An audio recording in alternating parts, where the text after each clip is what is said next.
Hello' বন্ধুসকল, কি খবৰ আপোনালোক? আশা কৰোঁ আপোনালোকে সকলোৱে ঠিকে ঠাকে আছে, ভালে কুশলে আছে।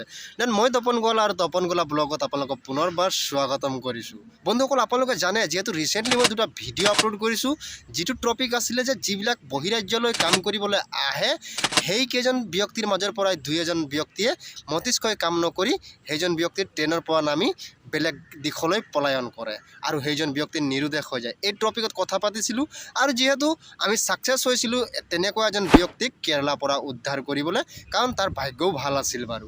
আৰু এইটো ভিডিঅ'ৰ পৰা ইমান বেছি ৰেছপন্স আহিলে, ইমান বেছি মানুহেই মোৰ নাম্বাৰ ওলাই মোক কণ্টেক্ট কৰিব চেষ্টা কৰিলে আৰু ক'লে যে দাদা আপুনি সহায় কৰক।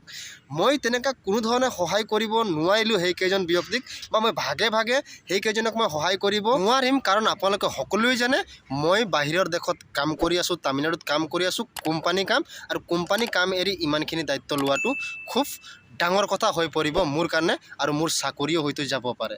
দেন মই এইবিলাকত সহায় কৰিব নোৱাৰিলোঁ, বা আপোনালোকক ব্যক্তিগতভাৱে এজন এজনক মই ৰিপ্লাই প্ৰত্যুত্তৰ কৰিব নোৱাৰিলেও কিন্তু এটা দিশত মই আপোনালোকক সহায় কৰিব পাৰোঁ, যে মোৰ এক্সপিৰিয়েঞ্চ, মই যেনেকৈ সেইজন ব্যক্তিক ওলাইছিলোঁ হয়তো আপুনিও ঠিক তেনেকৈ সেইজন ব্যক্তিক বিচাৰি পাবলৈ সক্ষম হ'ব। আৰু মই যোনটো ফৰ্মুলা ইউজ কৰি সেইজন ব্যক্তিক বিচাৰি পাবলৈ সক্ষম হৈছিলোঁ, ঠিক যদি একেটা ফৰ্মুলা লৈ পিনে আপোনালোকে বিচাৰি নাপালেও অন্ততঃ যদি একবাৰ সেইটো ফৰ্মুলা লৈ চাব, কেনেবাকৈ হয়তো ওলাই যাব পাৰে আপোনাৰ হেৰাই থকা সেইজন ব্যক্তি। তেনেহ'লে জানো আহক যে মই কোনটো ফৰ্মুলাৰ দ্বাৰা সেইজন ব্যক্তিক বিচাৰি পাবলৈ সক্ষম হৈছিলোঁ। আৰু এইটো ভিডিঅ' বনোৱাৰ কাৰণটো হ'ল কি, মানে বহুত বেছি মই কমেণ্টত ৰেছপন্স পাইছোঁ যে আমাৰো এজন ব্যক্তি হেৰাইছিলে, এইজনে কৈছিলে আমাৰো এজন ব্যক্তি হেৰাইছে। মানে এইটো এটা কমন বেমাৰ হৈ গৈছে আজিকালি, আৰু এই কমন বেমাৰটোৰ পৰা কেনি আমি পৰিত্ৰাণ পাওঁ, এই পৰিত্ৰাণ পাবলৈ কাৰণে এইটো ভিডিঅ' মই সৰু সুৰাকৈ পৰা নোৱাৰাৰ মাজত ক্লিপ কৰিছোঁ। আৰু এতিয়া আহোঁ ভিডিঅ'টোৰ মূল বিষয়টোলৈ।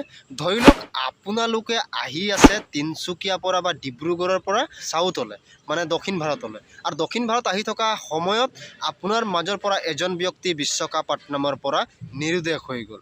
দেন এতিয়া আপোনালোকে কি কৰিছে, বিশাখাপট্টনমত যিমান পাৰে সময় দিছে, অলপ চলপ ঘূৰিছে, পুলিচক জনাইছে, তাৰ ডকুমেণ্টবিলাক ছাবমিট কৰাইছে, আৰু আপোনালোকে আপোনাৰ জেগাত আহি গৈছে। তাৰপিছত দুই এদিন হয়তো যদি সময় ওলাই আপোনালোকে কেনেবাকৈ পাৰিছে, যদি সময় হৈছে আপোনালোকে গৈ সেইটো প্লেচত চাইছে, বিচাৰি নাপালে আপোনালোকে মনে মনে আছে। বা ঠিক তেনেকৈ যদি কেৰেলাত বা বেংগলোৰ ক'ৰবাত যেনেকৈ আহিছে, লোকেশ্যনবিলাক আপোনালোকে নিজে নিজে নিৰ্ধাৰিত কৰি ল'ব যে কাৰ মানুহ ক'ত হেৰাইছে। আচ্ছা, আপোনালোকে কিন্তু এজেহাৰ নিদিয়াকৈ নাথাকিব, এজেহাৰ এটা দি দিব, তেতিয়া পুলিচে হয়তো বিচাৰি পালে আপোনালোকৰ সেইজন ব্যক্তিক বিচাৰি পাবলৈ হ'ল। তো ডকুমেণ্ট ছাবমিট কৰিছে, কিন্তু আপোনালোকে নেক্সট টাইম আকৌ এগেইন কল কৰি সুধি চোৱাই নাই যে দাদা যে ছাৰ, আমাৰ যে যিজন ব্যক্তি হেৰাইছিলে, আমি যি ডকুমেণ্ট ছাবমিট কৰি এজেহাৰ দিছিলোঁ, সেইজন ব্যক্তি বিচাৰি পোৱা গৈছে নেকি। লগতে আপোনালোকে এইটোও চাৰ্চ কৰি নাচায় যে যিবিলাক তাত আশ্ৰম আছে, আশ্ৰমৰ কণ্টেক্ট নাম্বাৰবিলাক গুগলত যদি আপুনি চাৰ্চ কৰে, বোলে অনাথ আশ্ৰম অফ কেৰেলা, অনাথ আশ্ৰম অফ বেংগলোৰ, নিজৰ নিজৰ ডিষ্ট্ৰিক্ট, অনাথ আশ্ৰম অফ কালাম কেৰেলা, ঠিক তেনেকৈ দিলে লিষ্টবিলাক আহি যাব। আৰু প্ৰত্যেকটা ৱেবছাইটতে সিহঁতৰ WhatsApp number, phone number, contact number গোটেইখিনি দিয়া থাকে। আপোনালোকে সেইবিলাক আশ্ৰমত এবাৰ ফোন কৰি চাব, আৰু যদি কেনেবাকৈ আশ্ৰমবিলাকত আছে তেতিয়াহ'লে অৱশ্যে আপোনাৰ ব্যক্তিজনক বিচাৰি পাব। মাত্ৰ গুগলৰ সহায়ত খালি আপোনালোকে চাৰ্চ কৰি পিনে সেইবিলাক কণ্টেক্ট নাম্বাৰ ওলাবলৈ চেষ্টা কৰিব লাগিব। আৰু এনেকুৱা নহয় যে সেইবিলাক ছাইডত কণ্টেক্ট নাম্বাৰ দিয়া নাথাকে, প্ৰতিটো আশ্ৰমৰ এটা এটা নিৰ্দিষ্ট ছাইট আছে, আৰু সেই ছাইটত সিহঁতৰ হোৱাটছআপ নাম্বাৰ সকলো উপলব্ধ থাকে। আৰু এটা কথা, যিবিলাক ব্যক্তি হেৰাই যায়, ঠিক তেনেকুৱা ব্যক্তিবিলাকক পুলিচে দুই এদিন থয়, আৰু পুলিচ কিমান থ'ব একজন মেণ্টেল মানুহক।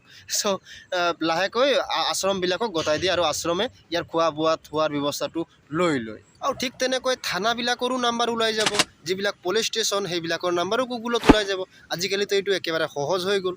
চ' জনা মানুহক দি দিব যে আমুক ডিষ্ট্ৰিক্টৰ বা বিশাখাপট্টনম ৰেলৱে ষ্টেচনৰ নাম্বাৰটো ওলা, সেইজন ব্যক্তিয়ে ওলাই দিব আপোনাক, আৰু আপুনি একবাৰ কথা পাতি যাব। কোনো ভয় খাবলৈ প্ৰয়োজন নাই।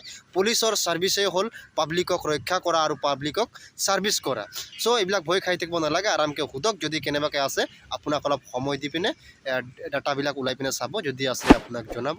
প্লাছ এটা আটাইতকৈ ডাঙৰ বেছি গুৰুত্বপূৰ্ণ যে এই আশ্ৰমবিলাকত আপোনালোকে একবাৰ খবৰ অৱশ্যেই কৰক। আৰু যিহেতু মই ক'লোৱেই শ্ৰমবিলাকৰ নাম্বাৰ কেনেকৈ ওলাব, মাত্ৰ গুগলৰ সহায় লওক, জনা ব্যক্তিক এজনক দিয়ক যে সেইটো ডিষ্ট্ৰিক্টত বা সেইটো ষ্টেজত কিমানটা আশ্ৰম আছে, আৰু সেই আশ্ৰমবিলাকৰ নাম্বাৰটো মোক লাগে বা লিষ্টটো লাগে।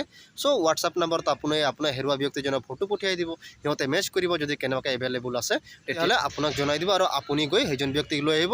আৰু একো চিন্তা কৰিবলৈ নাই, সেইজন ব্যক্তিক বহুত ধুনীয়াকৈ সুৰক্ষিতভাৱে থৈ দিছে টকা পইচা দিও পঠিয়াব কাৰণ মই নিজে দেখি আহিছোঁ এই ৰঞ্জিত মোদীক অনাৰ সময়ত দেন ভিডিঅ'টো বন্ধুসকল পৰা নোৱাৰাৰ মাজত বনালোঁ যিহেতু ইয়াত বৰ লোকেশ্যনবিলাকো ভাল নহয় আৰু হোষ্টেল যিহেতু চাই পাইছে পাছফালে আৰু তাৰ খাইতে আহি মই বনাই আছোঁ ভিডিঅ'বিলাক কাৰণ সহায়টো কৰিবই লাগিব মানুহে মানুহৰ বাবে আৰু আপোনালোকে ইমান যে মৰম দিছে ইমান যে ফোন নাম্বাৰবিলাক বিচাৰি আছে আৰু তাৰ উপায়টো মই বা তাৰ সলিউশ্যনটো মই আপোনালোকক দিব লাগিব দেন বন্ধুসকল এইটো কাম নকৰাকৈ নাথাকিব যিকেইজনৰ ব্যক্তি হেৰাই গৈছে চ' মই দিয়া টপিকটো একবাৰ ইউজ কৰি চাব কেনেবাকৈ হয়তো আপোনাৰ হেৰাই যোৱা ব্যক্তিজন আপোনাৰ ঘৰলৈ উভতি আহে তেতিয়াহ'লে আজি ভিডিঅ'ত মই বিদায় লৈছোঁ পুনৰ নতুন ভিডিঅ' এটাত লগ পোৱাৰ আশাৰে জয় আই অসম।